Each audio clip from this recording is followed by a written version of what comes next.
Y-plan or mid-position. This has got to be the most popular valve ever installed. I know in the 70s, 80s and so on, I installed hundreds of them. Almost every house had one until we learnt about zone valves. So in this course, I'm going to cover everything that you need to know from the installing side of it and the homeowner, and of course the breakdown engineers, because we have many problems arising from the installation. First of all, we're going to cover how it's installed, the pipework, the venting, the automatic bypass. Yes, it does need one. The wiring is so simple. I'm going to cover that and show you step by step how it should be done, and that makes it error free. And then finally, all the different faults that could be. At the end of the video, please watch to the end and don't forget to subscribe to the channel. I'm going to show you the other videos that I've made which will complement this one. So we've got 4 or 5 all to do with Y-plan mid-position valves. So thanks for watching and take care. This video is all about the mid-position valve, or sometimes known as Honeywell. So there's some videos here to watch as well on YouTube. So we're going to cover all the basics, how to install a valve, the faults, how to wire it up using the orange book that we have, which is in colour, and so on. So first of all, let's look at the pipe work. Here we are, short bit of pipe, let's say 100mm, T-piece, another 300 length, and a brass automatic air vent. That's the one that we need to use to get the water and the air out of the cylinder flow. And the same thing happens on the heating. When it comes to bypasses, I don't know why installers just keep not doing it. They blame everybody else except the instructions. They just won't read it. Every system has to have an automatic bypass, whether the installer likes it or not. It's good for the system.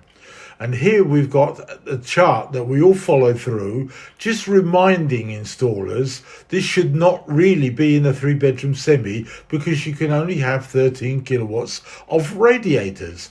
So therefore, it would be undersized, and those large radiators at the front of the house may never get hot. If we keep the pressure at 1 bar, because that's all that's necessary, we will not have any sludge, and we will not have valves that seize up, leak and rust. It's very simple. We have a good expansion vessel, but keep the pressure at 1 bar. That's the most important part. When it comes to repairs, again, we seem to have a bunch of installers that say, if I change this blue valve motor, which is Honeywell of course, for this cheap £2.50 orange wire, we're going to fix the whole of the heating system. So they take you £200 and run, because obviously it doesn't. You're being ripped off. When it comes to wiring, we've made it simple. Now this picture shows exaggerated coloured wires. Page 48 has got the normal ones, let's say, for example. And here's the schematic one, very easy to follow. 4 on the programmer goes to 4 on the barrier strip, which then goes up to the room thermostat, out the room stat to 5, and so on. Here's a lovely mid-position chart from Honeywell Home by Residio, where the power is and where it isn't. And what I've done is just slightly changed it so it's easier to read. So here we are. This is still from Honeywell Home, which we thank very much, and all the other companies. Danfoss and Drayton provided technical. So you can see very easily where the voltage is and what's actually going on. Now, our book and apps are available through a link on the numbers underneath the comments. So please press that and get more information. We strive to make everything better. So if you've got any hints and tips, give us a shout.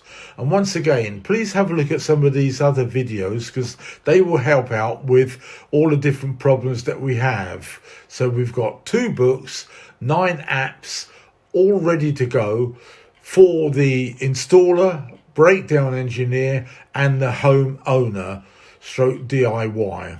So just a little reminder, Test your heating every month for at least 4 minutes in the central heating mode. This makes sure that the valve hasn't stuck, because come September, that's when we get the most popular fault: I've got hot water, but I haven't got heating. So thanks for watching this video. Please like and subscribe. And don't forget, look at the other videos, and we're on Facebook as well, where we'll send these to all the groups of engineers. Thanks for watching the videos, and I hope they've been of use to the homeowner and the installer and breakdown engineer. These are the other videos that I've made to do with just this valve, the Y-plan mid-position. Don't forget to subscribe to the channel, because we appreciate that, and look at some of the other videos which may help you to reduce your costs and keep that boiler and system running for longer without breakdowns. So once again, thanks very much and take care.